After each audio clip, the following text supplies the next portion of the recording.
episode of DevX. And in fact, this episode of DevX with Raj Mariwala, who's the director of Mariwala Health Initiative, turned out to be so interesting that I felt the absolute need to preface it with what's coming up and how it can help an NGO.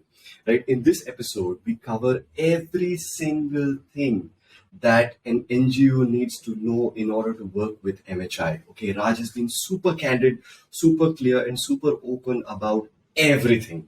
So whether it is what are the geographies they work in, what are the themes and the sub themes that they work in. They work in mental health, but she's spoken about how they are willing to support almost every thematic area there is, whether it is health, whether it is livelihood, whether it is, let's say, STEM education, climate, whatever it is, they're willing to work in that space. And she's also gone on to say how they look at the mental health lens to it. She's also spoken about the value system of MHI, what they're really looking for and why, so that it can be part of your proposal and planning design. They've spoken about the types of organizations that they work with, size, scale, everything from big to small. And she's also spoken about the budgets, their annual budgets and how they look at their budgets and things like that. So all of this is there in this episode. So please listen, please make good use of this information so that if you want to work with MHI, you really, really have a very good guide on how to do so. The other thing is that this has also been one of the most fun episodes to shoot, so we had a blast as well. So I hope you enjoy watching this episode, listening to this episode as much as we had making it. Let's go on to the actual episode.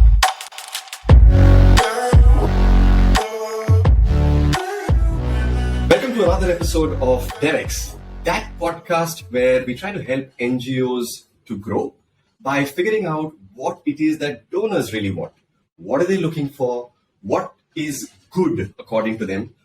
And a whole bunch of other things that can help us understand them better so that when we plan a project, when we write a proposal, we make sense to them right from the word hello. Yeah. But above all else, we're here to also have some fun. So it's not too formal, just a chat over tea, coffee, or whatever else is in your cup. So our guest today is somebody who is truly one of a kind.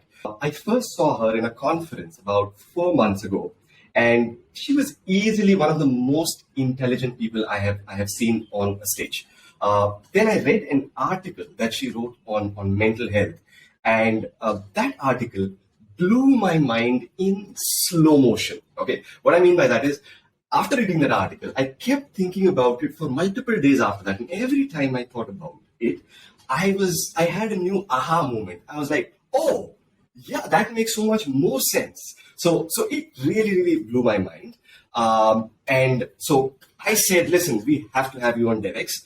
So can we please catch up for a coffee? And she said, yes. And here we are. So welcome, Raj. Welcome to DevX. It's so awesome to have you here.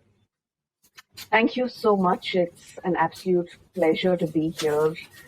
I love talking to people who are passionate and keen about mental health. So awesome! It is so great to have you. So before we really get into it, okay, I just want to give a little bit of an introduction to you, Raj, and pardon me for spilling some beans, but I'm going to let people in on a little secret that they probably wouldn't know. So do you know that Raj Mariwala, okay, and when I say Raj Mariwala, the daughter of Harsh Mariwala of Marico, parachute fame, actually has not one, but actually works 2 jobs, right? And in fact, she says her first job is actually not the one at MHI. So she is what is called a canine and feline behaviorist, okay? So when I found this out and I was telling Vinita, aisa hai, she's like, hold on, Bhata, what is a canine and feline behaviorist? I said, pata nahi, puch ke bata. So Raj, please tell us, what is an animal behaviorist, a canine and feline behaviorist? What do they do? Tell us a little bit about that. So canine and feline behaviorists are people who have studied and are qualified to work on behavior issues relating to dogs and cats. Now, largely this tends to be pets or what we call companion animals.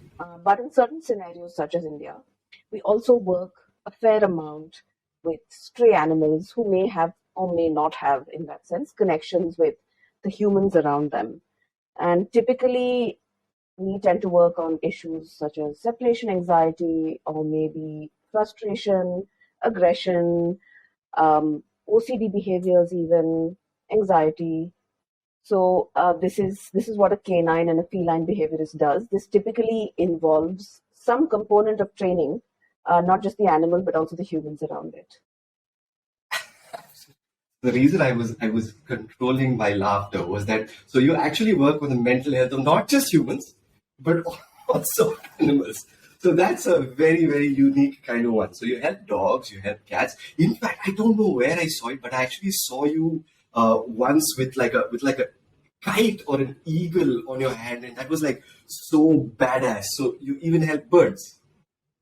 Well, yes, the working with birds is just a passion. I do wild bird rescue, urban wild birds, that is, so in Bombay, Wow. whether it's kites or herons, kingfishers, we have an amazing bird ecosystem. Actually, our urban bird wildlife is quite something else. So currently, I have four kites with me who are recovering, and I release them once they're well. But I do enjoy working with wildlife as well. And I think one thing you don't know is that I spent some time in a wolf sanctuary and did a little work with wolves. Wow. You can work with wolves? I thought they were wild then. They are wild. You have to be very, very careful. You can't work in the same way as you would. This was part of a course where people like me and zookeepers spend some time learning how to be around and do a little work with wolves. Unbelievable. So you work with animals, okay? You run a philanthropy for mental health. So Mhm. I have a question, Raj. Didn't you get the memo? So this is not what billionaire babies are supposed to do. You're supposed to be putting up Instagram pictures of you on a yacht. You're supposed to be buying IPL teams. That's what you're supposed to be doing. What's wrong with you? I mean, I would have to say that whatever's wrong with me has been wrong since birth. Uh, I was always called the black sheep of the family. By about 10, I was called the communist of the family. So I really think that I did not get the memo. And yeah, maybe that's why I work in mental health because I don't know what's wrong with me. It's still, I'm able to do some of the things and be a canine and a feline behaviorist because I have a certain class privilege to live comfortably while I do this work. It's not the easiest in terms of having a stable income. Awesome. More power to you. So tell me now, moving to the MHI and the mental health side. So tell me why do you do that? What motivates you there? Why MHI?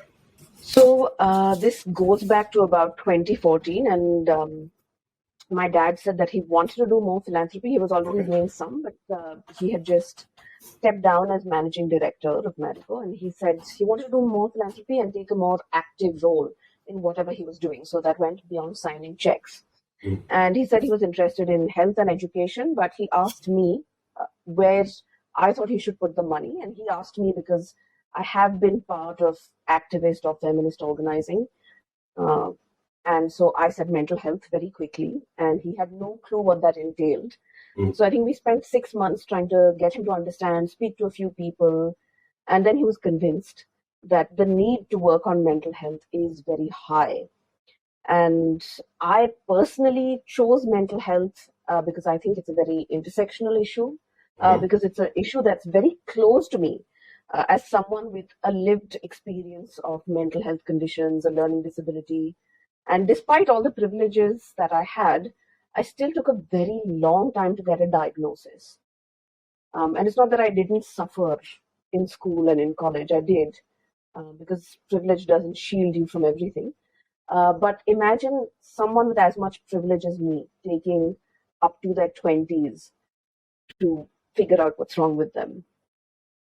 No, I can imagine, and in a way, I can relate because I pretty much, ironically, since I saw Tare Zameen Par, I kind of had a feeling that I probably had a learning disability as well, but I didn't even inquire into it until very recently, about a year ago. A dear friend of mine is a psychiatrist, and she kind of told me, hinted to me that I may have ADD. And I was like, okay, I need to have this checked out. So yes, I totally get where you're coming from. Now, in terms of great. So tell me, what is your role in Mariwala Health Initiative? and what is your father's role? Because it's interesting that he just doesn't want to sign a check. So tell me, what do you all do? Right. So at the beginning, it was essentially just me at MHI, along with a friend who's a mental health professional and who happens to be chief advisor at MHI. So we just started looking out at who we could partner with, what we could learn. Once that kind of got underway, I did hire a few more people because I actually wanted to leave MHI to get back to my first job. That never happened. So if I have to say currently, I look at maybe foregrounding the counter narrative in all of our work. So I do a lot of the writing work at MHI. I may write for our journal. I'm the editor of our yearly journal called Reframe. I tend to write other thought pieces around mental health. I may give inputs on different training programs that we run. So I do not do the full day-to-day work that is handled by the whole MHI team and the CEO, Kirti Sridhar. And as for my father, he checks in with, I think, the senior team members once a month, gets updates. He sits in and meets one partner every month, asks them what their experiences are, asks them how he can help personally. And he's actually cut that down now to once a month. But when we first started, he used to meet with our very first partner, iCall, once a month, along with me, for I think the very first 8 to 9 months, or even maybe the whole year, the first year of our work, to learn more, to understand more. He sat in on meetings with potential partners earlier on. Sometimes he makes calls on behalf of these very partners.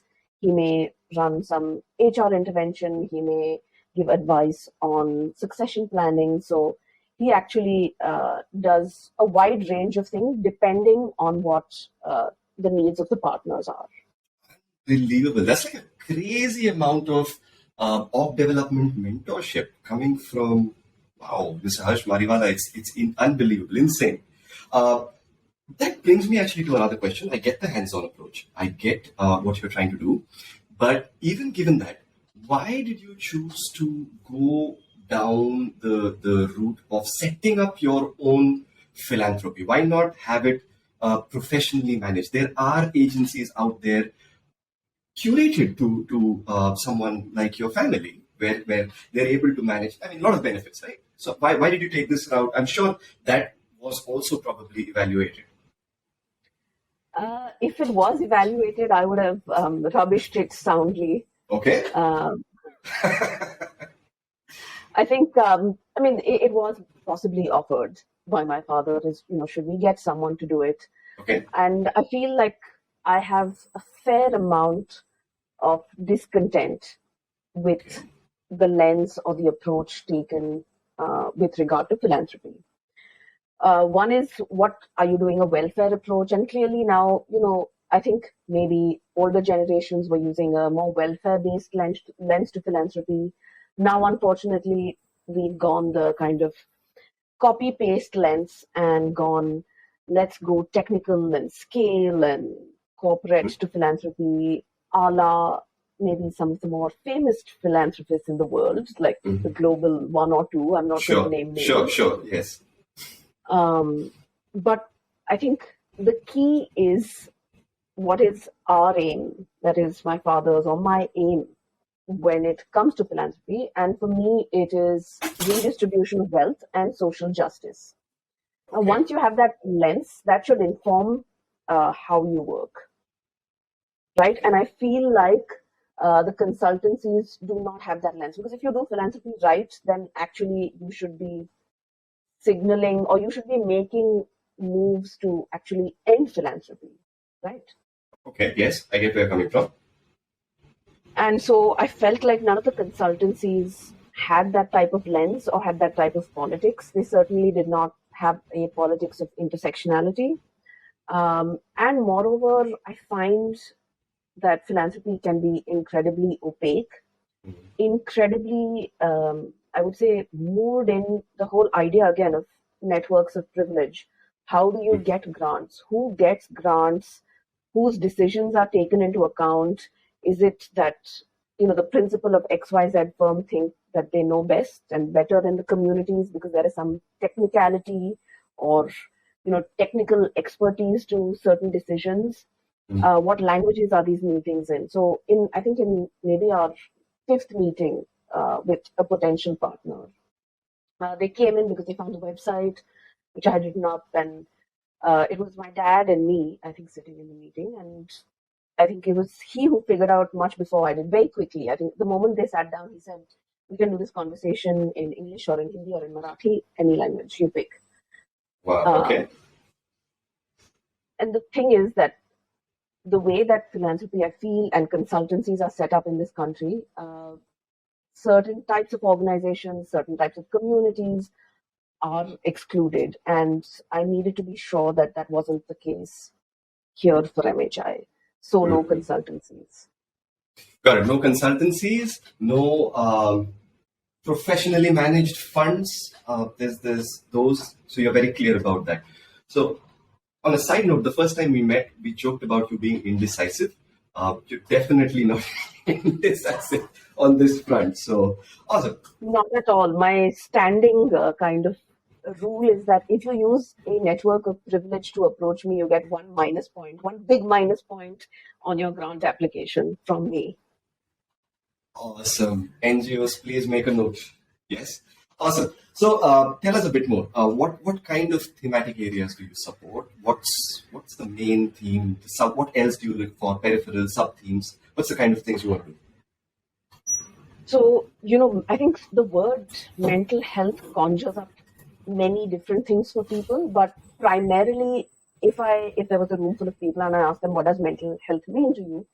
Most people would answer depression, anxiety, bipolar, schizophrenia. So I think for us, the approach is, let's take a step back. Let's kind of contest the biomedicalness of this. Mental health is a spectrum. And sure, depression, anxiety, all these are very much part and parcel of mental health. But what are the key issues when it comes to mental health and to people living with mental health concerns? And that one issue very first, is rights. Rights around mental health.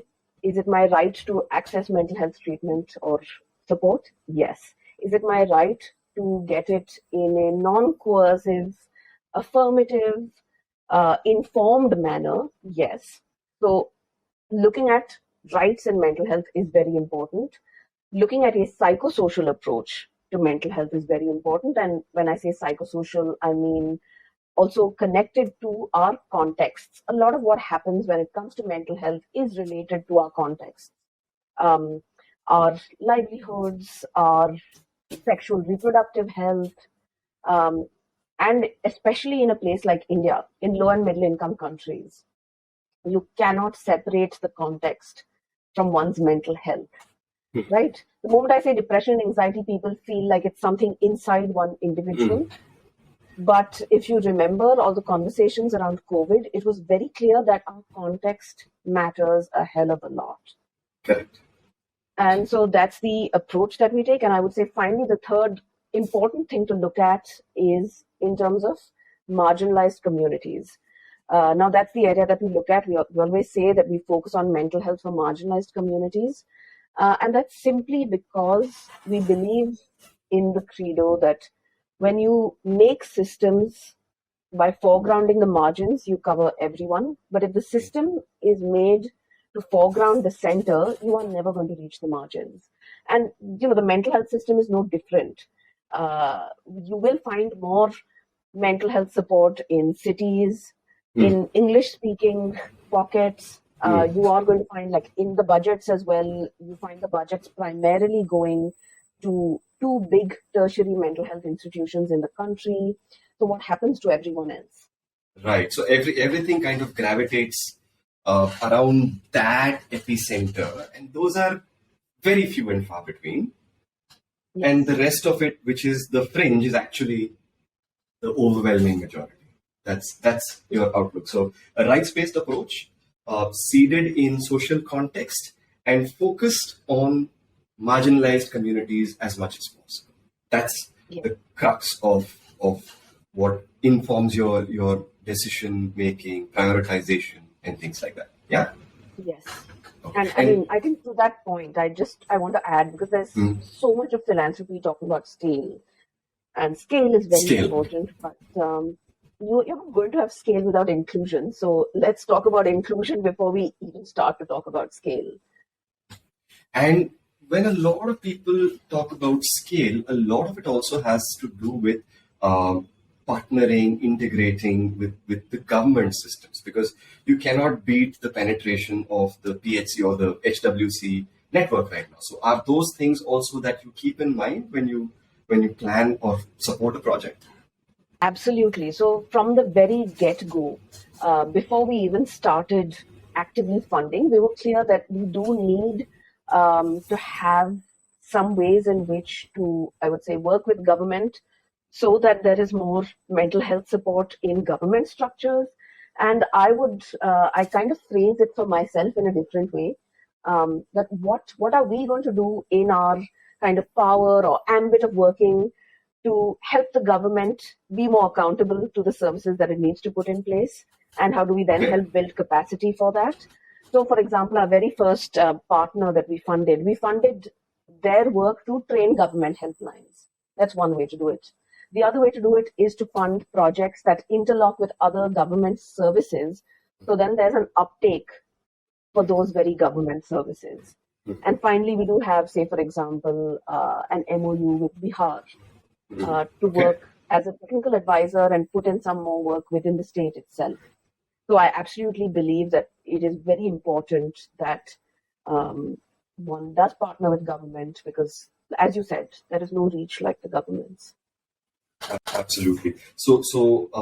Yes, I think anybody watching this from the NGO side should make note. I think that's probably a very important parameter that should be part of the project design. Either work with the government or work to promote what the government is doing as a facility in the areas that you work in, or do something that can then go and help the government. So broadly, one of these three things, if it's there, it's a better plan. It's a better proposal. What geographies do you work in? I seem to sense a leaning towards more rural geographies. I don't know if that's right or wrong. But please correct me if I'm off track. So I think the urban rural binary, for sure, Mhm. one is careful about not limiting oneself to urban locations, but I would say it's a simplistic binary Mhm. because we do work across the country. So currently we have projects that we partner on or work on ourselves in about 22 states. Wow. Okay. But the whole idea is, again, looking at what does it mean to have some geographical marginalization. So Mhm. it could be Northeast is a very important area for us. States that don't typically get CSR or philanthropy funding are very important. So depending on our portfolio, I think last year we gave our poor long-suffering grants team a break, and we said we won't take on new proposals for a while. We have like a big backlog, and we put up on our website saying that we will not be taking on proposals from anyone unless you are proposing a project in Jharkhand, in Northeast, in Chhattisgarh, just as an example. So we do look at geographies that don't get as much money. We may look at, say, for example, we run a training program called Queer Affirmative Counseling Practice, and there's a wait list usually to get in. So we Okay. will always give preference to mental health professionals who are applying from Jammu, from Guwahati, from, I don't know, wherever, small towns and smaller cities. So Mhm. I think in terms of geographies, it could be anywhere. Okay. But again, the focus has to be on which is underserved, which is marginalized. Understood. But how long does that embargo last where you're not taking, or is that something which is fluid? No, so that embargo, I think it was maybe a couple of years ago, we Oh, okay. started taking, you know, grant proposals again. I think Okay. it was for about a period of 4 or 5 months where we were all just really busy because we get a massive volume of grant proposals. Okay. So, which brings me to something I wanted to ask you. So, I don't know whether this is rumor or whether this is true, but I heard that you've actually supported an organization before it was even incorporated. There was a very passionate founder who was working on I think it was Northeast. Is that true? Yes, it's Okay. always been in our DNA that we said we are not going to look at, um, I guess, paperwork in the sense of having a registered organization. We do solidly want to work with activists and collectives, Okay. and that's where a lot of change happens. Hmm. And so we did fund not just that organization, but we funded multiple other collectives or groups of activists who are not registered. Wow. So tell me something. You started out, if I remember correctly, in 2015. You started with one organization. Uh, Yes. 2017, that went up to 4. 2019, Yes. that went to 8 organizations and 11 projects. So it's Yes. pretty much a exponential curve there. In It is. 2022, you're at about 31 organizations and I don't know, maybe 40-ish projects. That's a very, very steep curve. I mean, we can be off on the units, but so where do you see yourself in 2025? Like, what kind of NGOs, how many, what kind of partners, where do you see MHI 2 years from now? So I think it's very hard for me to give numbers because in about 2019 or so, I had this chat with MHI CEO Preeti Sridhar, Hmm. and she asked me, Raj, in your wildest dreams, how many partners do you think we'll have? And I said, oh yeah, 20, no more than that. Now, clearly we've outstripped it, and so those numbers are hard to give. Um, but in terms of issue areas, I know that there are issue areas that we are deeply passionate about, that we still have to make a move on. And so I would say in 2025, Hmm.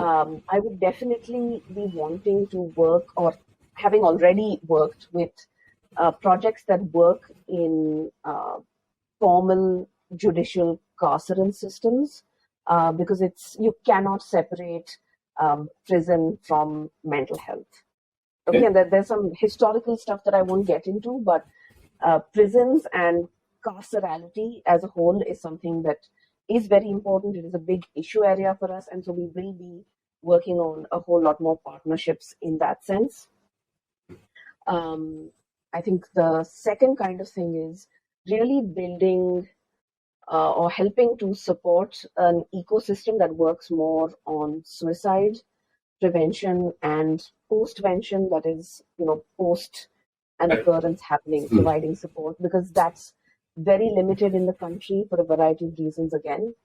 And Right. I would say, in terms of the types of organizations or collectives that we fund, I would expect us to have more of the same really strong community led organizations that are run for and by communities and community leaders themselves is what I would expect.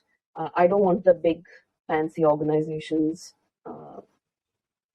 And I think that the way to a healthier kind of mental health ecosystem is to have many more community based organizations, activists, collectives, because to my mind, mental health is very deeply connected to public health and strong people's movements. Hmm. But you have also supported some large organizations, thought and practice Absolutely, leaders in their absolutely, space. So absolutely. I mean, that will always be there. okay, We have nothing against the big ones. It's okay, just that, I mean, I would expect to see more of the smaller ones. There's a finite amount of big ones anyway in this country, honestly. correct. Okay. Uh, So you're happy. Let me put it this way: you're happy if the big ones look for you with something, yes. really value additive in the space that you're working in. But you're looking for the small ones. You're looking for the ones that are looking to make a dent in a serious community problem. Is that fair? Yeah, or the big ones who don't traditionally work on mental health, Okay. but who want to build a filter, who want to add mental health or a component of mental health to whatever they are doing. Very happy to work on that as So well. you're happy. And I You're think happy to. Sorry, please, please. I mean, the announcements will come, but we do have some bigger ones now who are in the process of being onboarded as partners who are doing just that. Amazing. I really like that. So it's like an above the ground and a very, very subtler approach to getting mental health uh, more into the DNA of organizations at a very deeply permeated level, Yes. where you want to impact their work. You want their work to be inclusive of mental health, in a way of speaking. Amazing. Inclusive, informed by, mental health foregrounded in.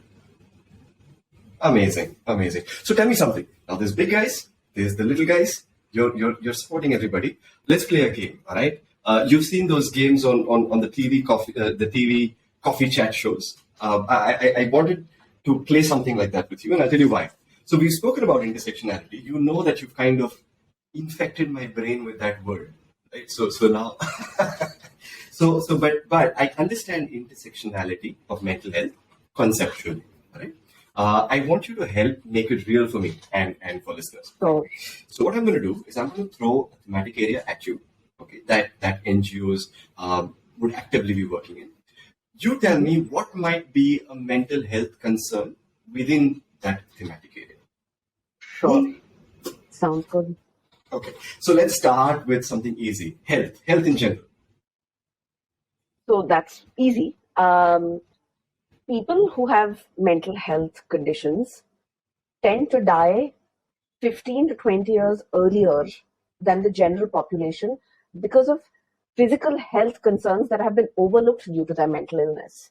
So right then and there, you're actually, if you had a mental health lens, you would increase life expectancy by 20 years. Or in another example, TB medication and treatment of TB, adherence to medication, adherence to whatever else care is better with mental health support, not to mention the overall stigma of TB, and persons living with it requires mental health support and I would say education, psychosocial education of the people around the person who's living with TB.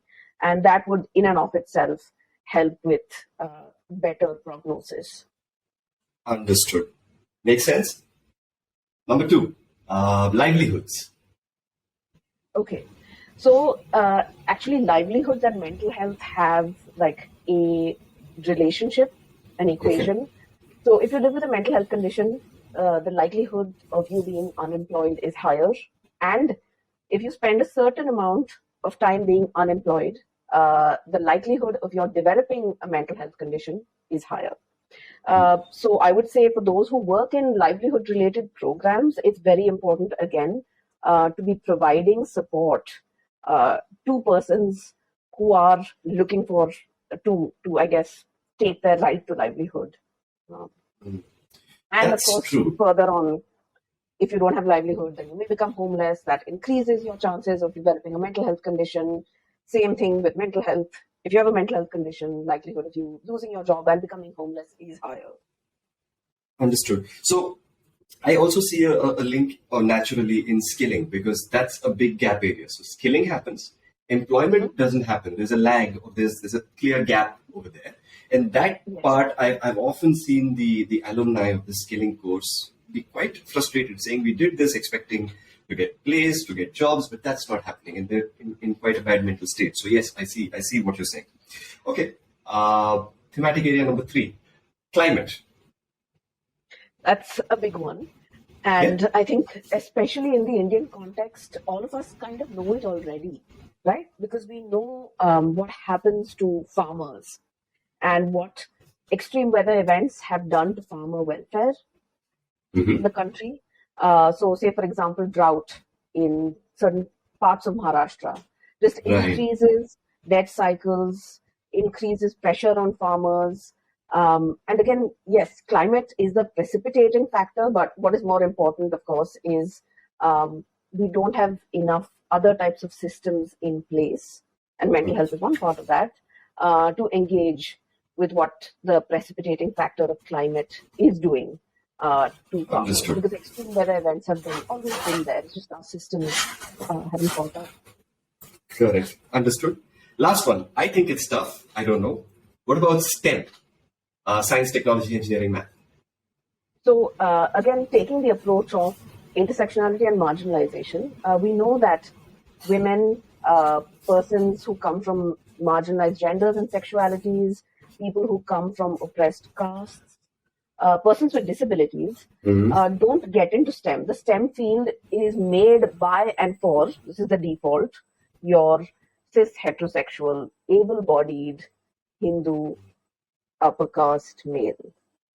So, what happens when someone else tries to get into STEM?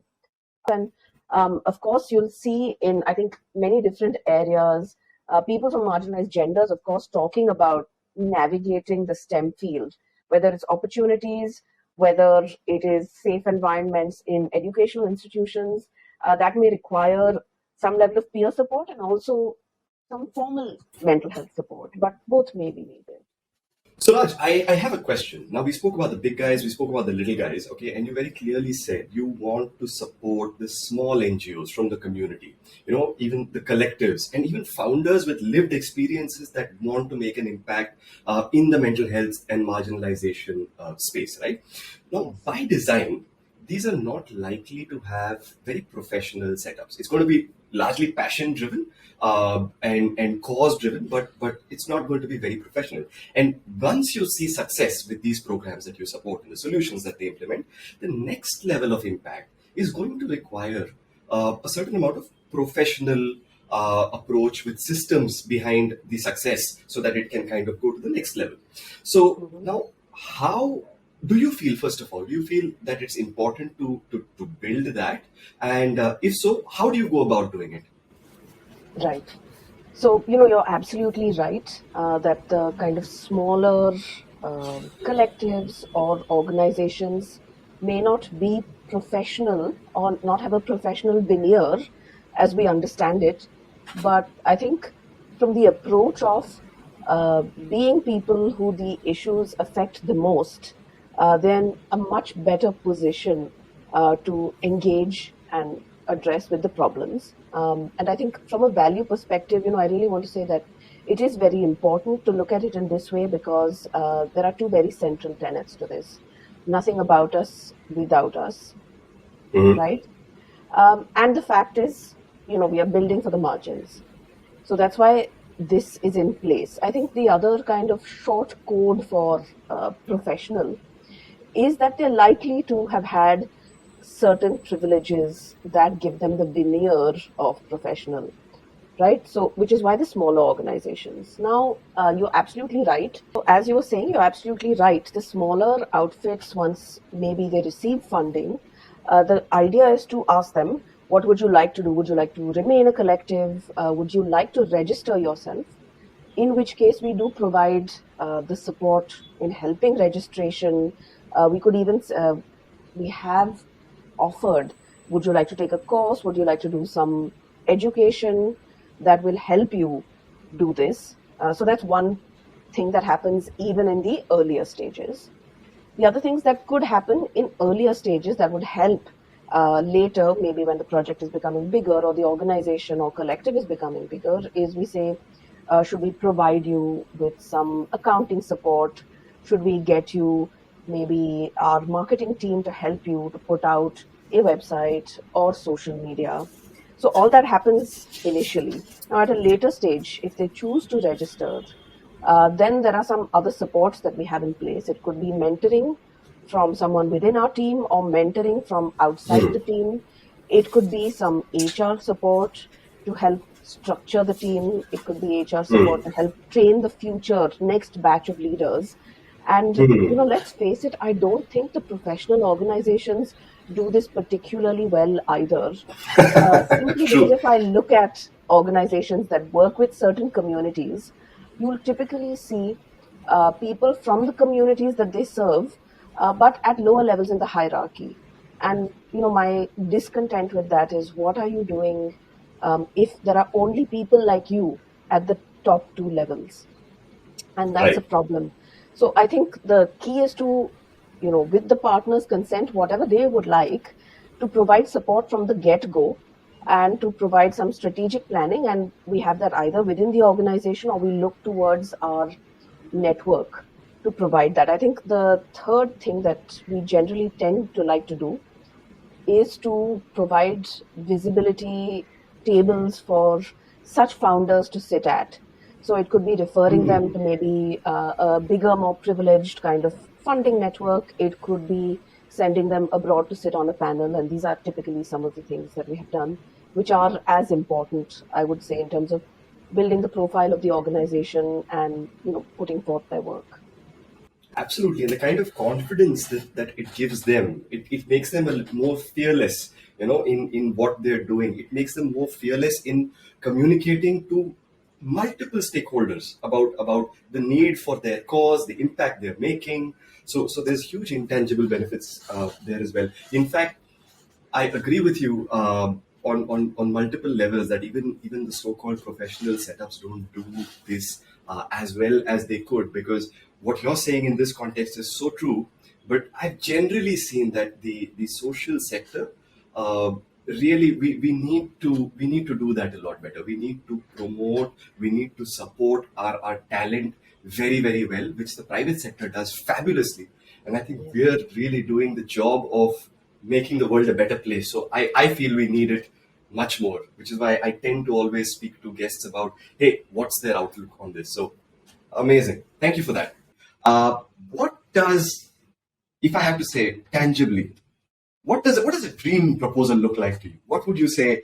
Here is the check. Go and do the work. This is fabulous. What would that be? Mm, Gosh, this is very hard. I mean, it would be from a collective or an organization that is obviously run by and for marginalized community or communities. Mm-hmm. It would be intersectional. And, in that sense, if there was an organization that had at least an understanding or acknowledgement of multiple forms of marginalization, and it was run by folks or activists from marginalized communities themselves, and took a approach of, yes, having formal mental health support, be it a linkage, be it people in their organization, but also peer-led mental health support, uh, and the provision of the same to the community, to their own organization. Then I think that would be somewhat of a dream project Understood. for me, at least in terms of just the approach, the mechanics, and the. Oh, I have to say one more thing. It's very important that there be linkages to other types of services. You have to have other linkages and treat it as a development issue. So I would say connections to rights, Hmm. and this could be related to government, it could be related to other forms of schemes, Correct. but that would be critical as well. Amazing. No, I'm very aware of this. I did a mention of this even previously. So your Atmiyata project is very much along those lines, where social Yes, security and facilities are very much at the core of it. Because unless you protect that, the person is always living on shaky ground. And if you can protect them with that, you can build on that foundation far more easily. And whatever change you make will be far more permanent, right? You're yes, not in an existential crisis again and again and again once those bases are covered. absolutely. That's amazing. So one quick question. So what would, just to give a sense of the size, what would MHI's annual budget be at this moment The approximately? CEO never allows me to answer this question and give the deets. But let me see. If I have to give you a bracket, it would be between 25 to 50 crore. Per year. Yeah. Wow. And we spoke about 2025. So where do you see that heading? Is there a cap? Is that something that defines your decision making? How does it work? So luckily, up to now, it has not defined our decision making at all, Okay. and we haven't really had gaps on it. Honestly Okay. speaking, I suspect if this rough area is the playground, we will not have gaps. But this is kind of like our playing ground, like I said. But it's never been a I would say a barrier. Super. That is really good to know that people looking to do good work, organizations, communities, collectives looking to do good work, can reach out, and it's largely on the need of the community and the merit of the solution rather than a cap out there somewhere, not a 2% or something like that, which is defined externally. That's wonderful to know. So, how does an NGO apply? So, what's the process like? Because I do know there's a structured process, but I do know you deviate, especially to break the privilege barrier. So, is there a website? Is there an application window format? How does it work? So we do have a website, and that right now our website is also available in Hindi, like you can translate. Wow. But we try to keep things simple because it is a barrier. Applying for grants themselves can be a barrier. So we have a little note detailing the process, but more importantly, people can write into our email with a one pager if they wish, or a longer email, but we don't typically ask for things in a particular format. Okay. Other deviations can be if you don't speak either English or Hindi, we can do things over a call. So, and then the team helps to put together the application and figure out like the final Really? approach. Yes. So you actually help the applicant to apply.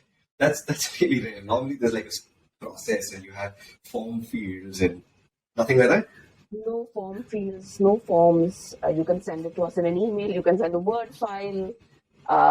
Definitely, you can talk over a call. So what's the email ID? So if an NGO wants to apply to you, where should they be writing it?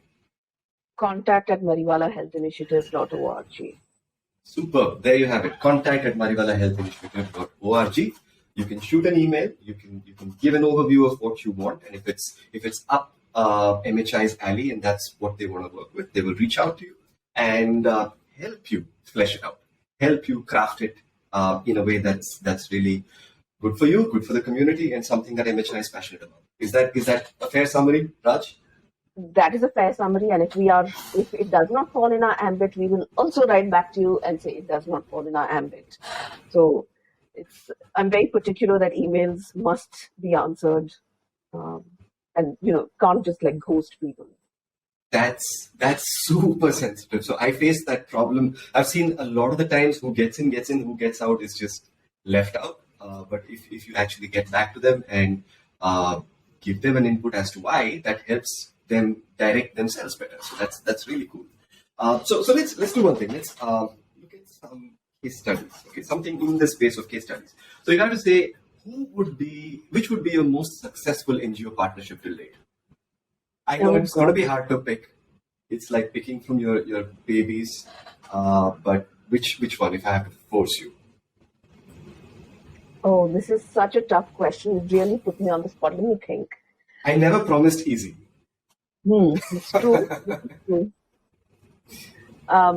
Okay, I think our most successful, I'm not defining success here, so that's my way out.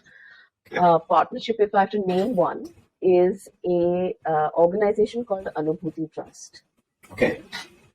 And they have just written us an email in I think late 2017 or so, saying we came across something you wrote, and then we looked at your website and our values seem to match, and can we sit down and discuss whether there's scope? And so we did. And I remember telling the Anubhuti team at that time that I think y'all have pitched this too low. Y'all actually need to ask for more money. Which is something we say to some groups sometimes. And I think Anubhuti I think we've grown alongside Anubhuti and with Anubhuti, and of course Anubhuti has grown amazingly well, and it's a fabulous organization led by an amazing inspirational leader called Deepa Pawar, and she comes from a DNT community, and a lot of their work is with NT and DNT communities in, I would say, just outside of the limits of Bombay. I think Deepa and Anubhuti have just done absolutely amazing work, but more importantly, I think they've made a change in mental health as a field. Deepa and Anubhuti has a wealth of knowledge that organizations and mental health should be using to inform itself on Okay. how to do mental health better. Awesome. In fact, Deepa is on my LinkedIn and I keep seeing her updates and I see the deep way in which they engage communities in every aspect of their solutioning. So yes, I have some idea. I'll make sure I tag her and give her a bit of a shout out when we put this out. Great. So tell me, about 7, 8 years you've been doing this. So what are your biggest learnings? What may have been your biggest mistakes? Have you made any mistakes?